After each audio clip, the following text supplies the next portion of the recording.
Hey there, it's Dan and you're watching The Salty Sea.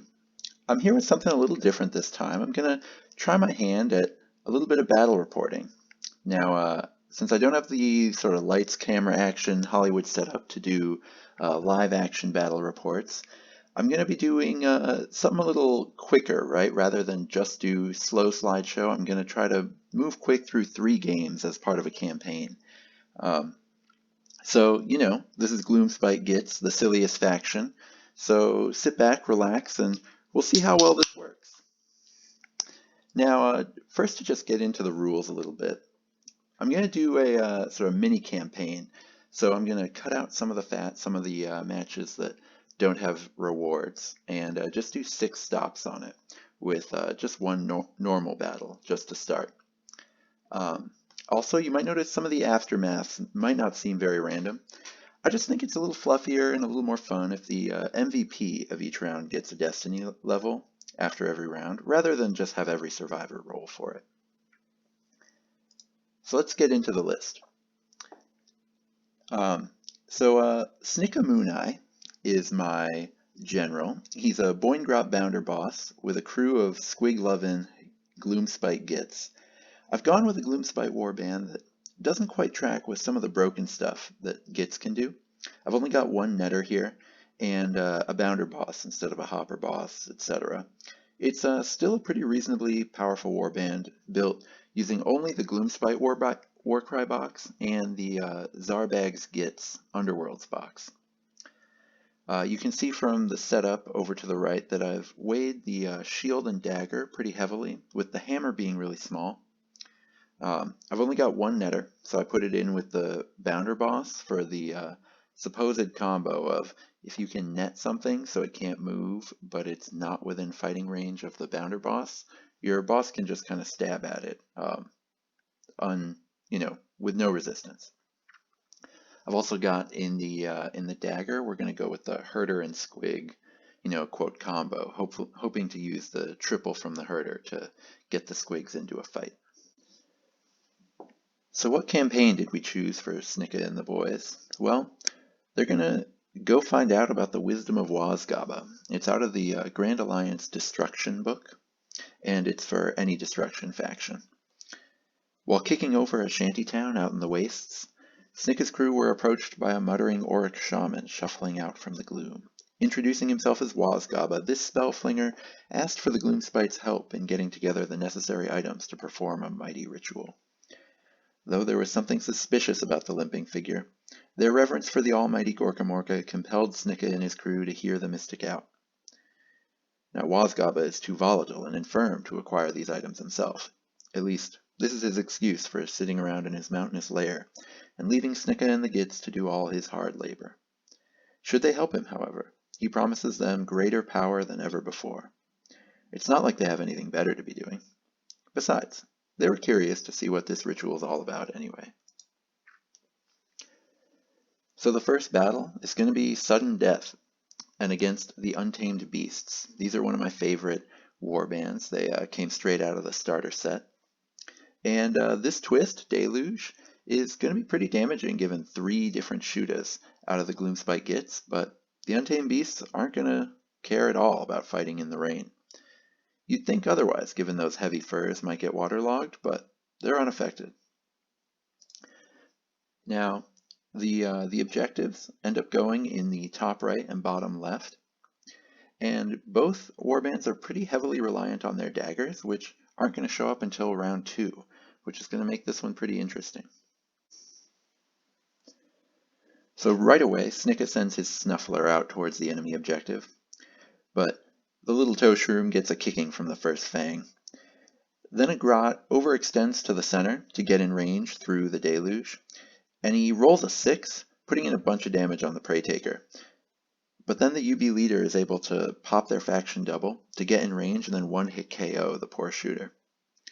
Snikka the Bounder boss comes in to stab at range, and things fall out with fights developing in the center and on both objectives on the top right and bottom left. In round 2, the Untamed Beasts go first and try to put numbers towards the Gloomspite objective. Now, his only chance to win the objectives for Snikka is to abandon the fight in the center.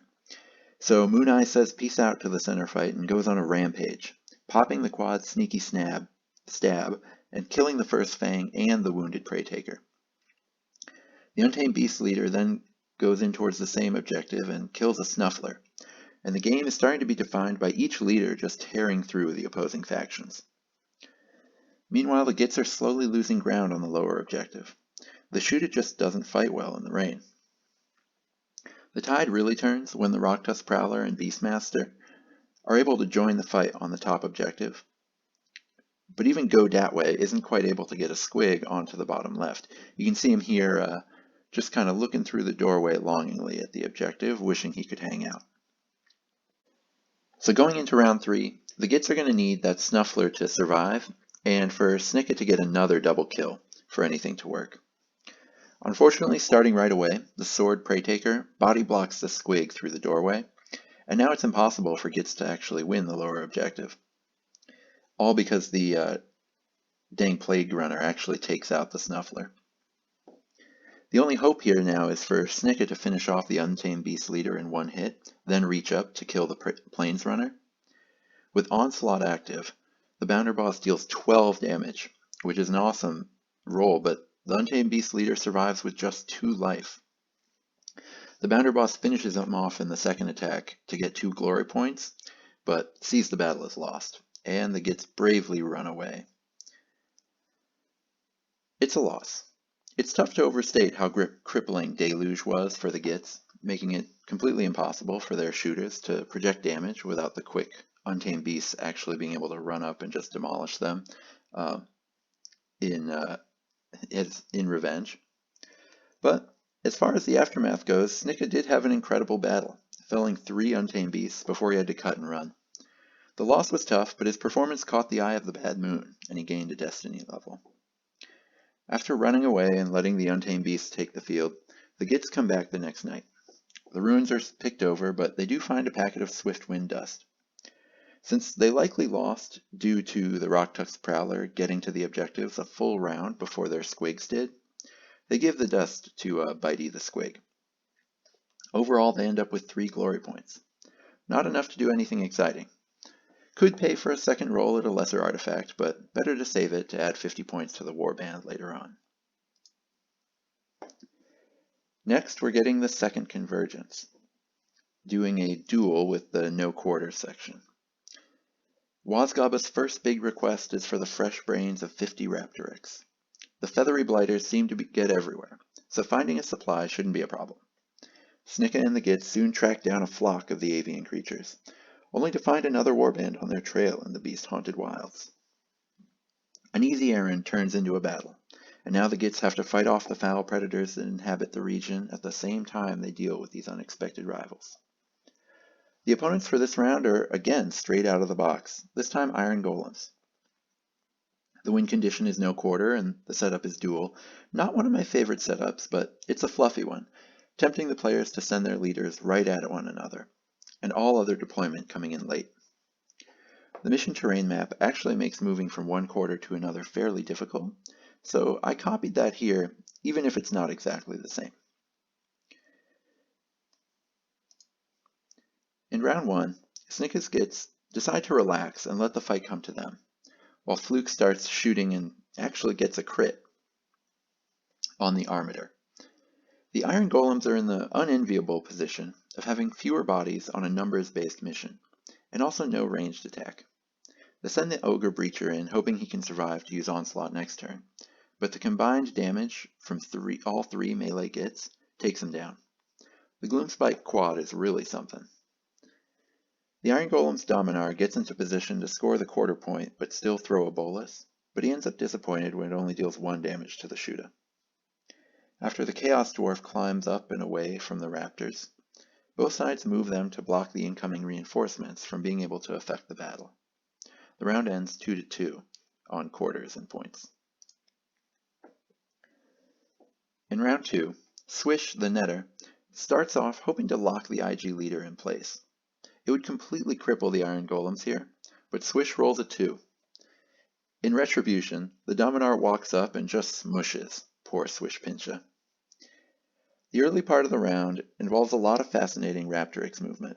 Iron Golem's using one to tie up Snikka to force a disengage and basically take him out of the round, while the Gitz position a raptor to stop Iron Golems from being able to invade the southwest corner, the only route being to sneak between the terrain, and they bunch up trying to do so.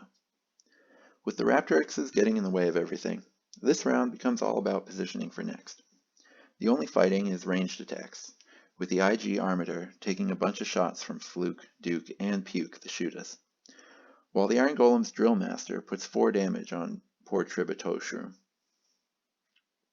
Taking a sip.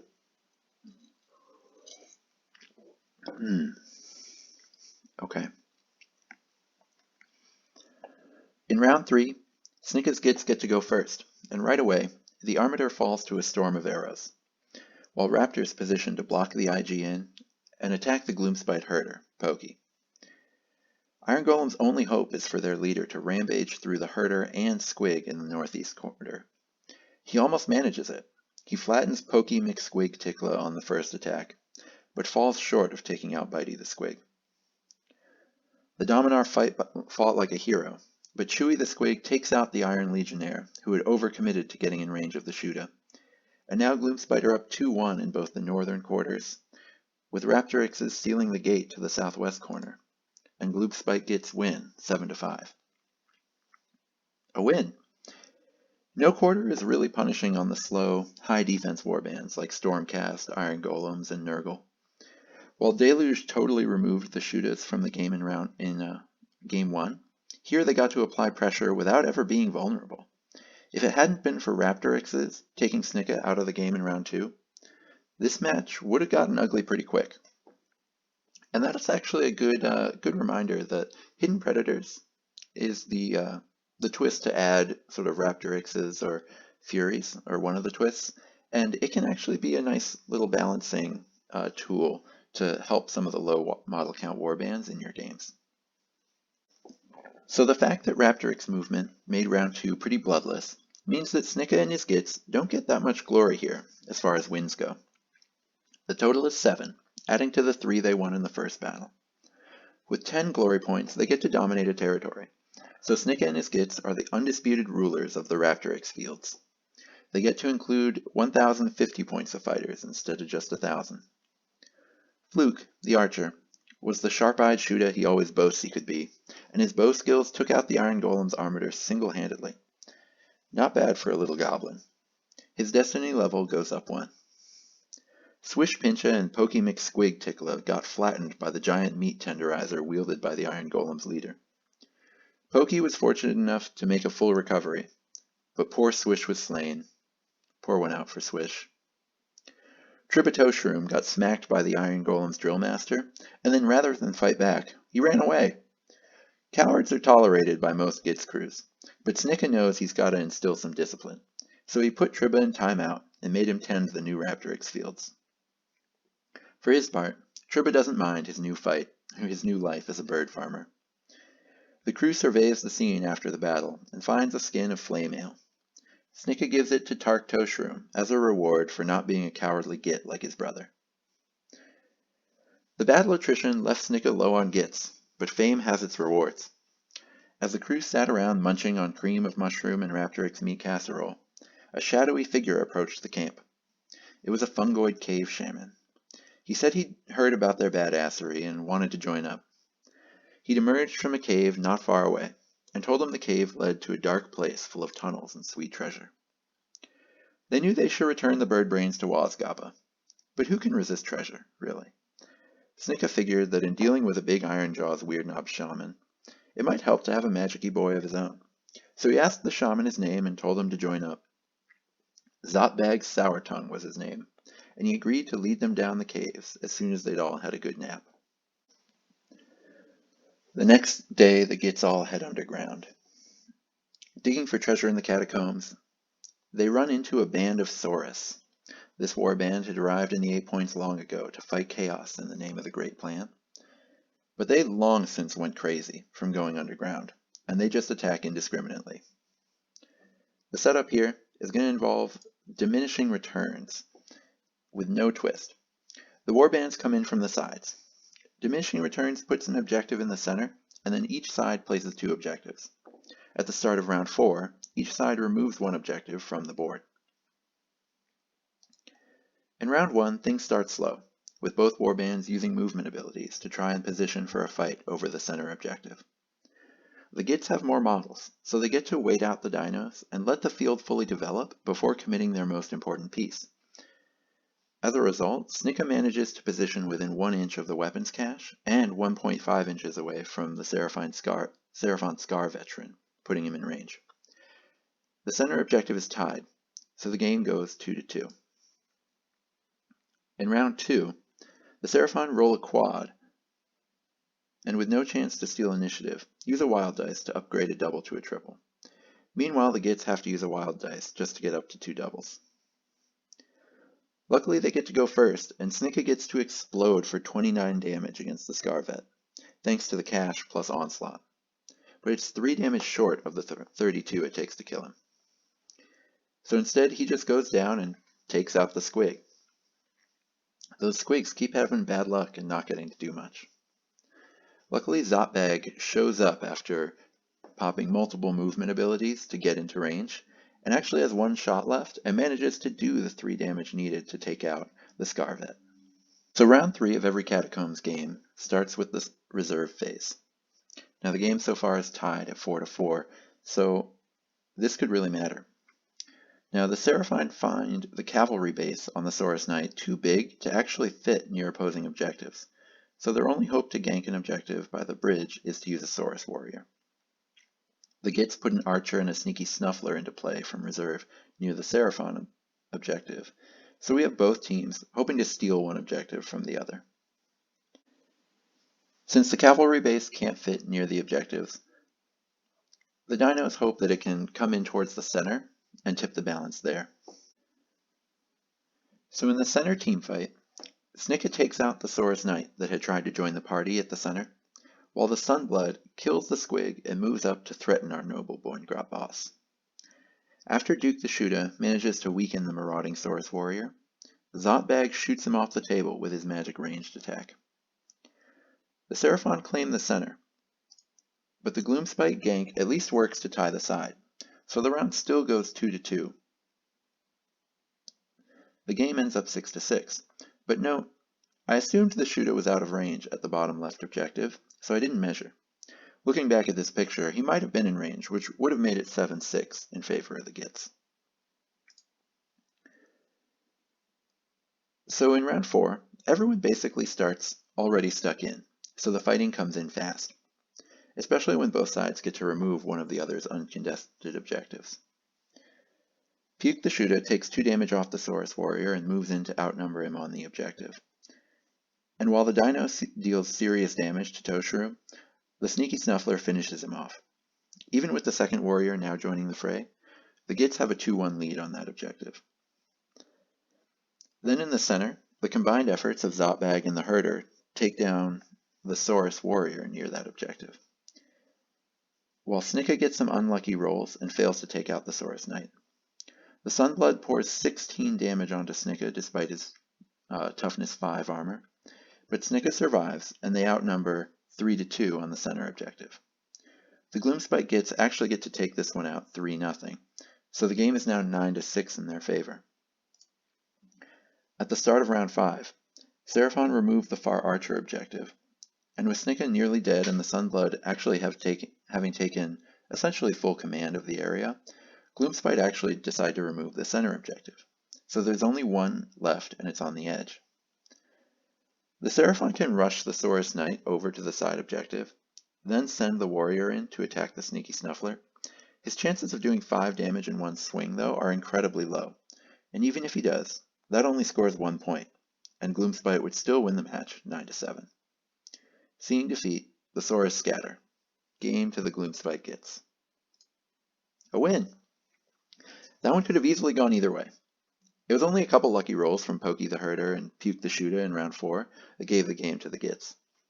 After an epic attack in round 2, Snikka had bad luck all game and only took out one Saurus Knight. But his 8-inch move and 2-inch range were still crucial to dictating the terms of engagement at the center, especially in round 2 and 3. The Squigs had another game where they disappointed. The Squig attack stats are excellent for their points, but having a fragile, slow unit is dangerous because they don't get to decide how and where the fight goes down. Tallying up the aftermath, the newcomer Zopag had some lucky rolls. He managed to pick off the Scarvet and 2 Saurus warriors after they'd been wounded, which is pretty rare given the mage attack profile. He finds himself up at Destiny level after contributing so much to his new team. As a reward for reaching the artifact stage and winning, Snikka combs through the catacombs and finds a beastbone cleaver, giving him an extra attack in the future. That's going to be scary, and it's well worth it for his crew to have gone down into the dungeons. While they didn't manage to take out the Seraphon leader, the Gitz did get more than half the warband down and win, so they end up with 7 glory points to bring their total up to 8. Not enough for any new territory, but still a good haul. Finished with their underground treasure hunt for now, Snikka and the Gitz venture above ground to visit Wozgobba. To nobody's surprise, he's got another errand for them, and that'll be continued in the second half of this campaign. So there you have it, part 1 of the Wisdom of Wozgobba for the Gloomspite Gitz. If you made it this far and had a good time, press the like button or drop a comment letting me know what you thought. I'm going to bring the second half of this campaign later on down the road, as well as a full faction guide for the Gitz. I had a ton of fun playing these games, and especially getting in my first ever Catacombs game as the third one there. I'm going to play more of those in the future for sure. Until those times, may all your rolls be crits.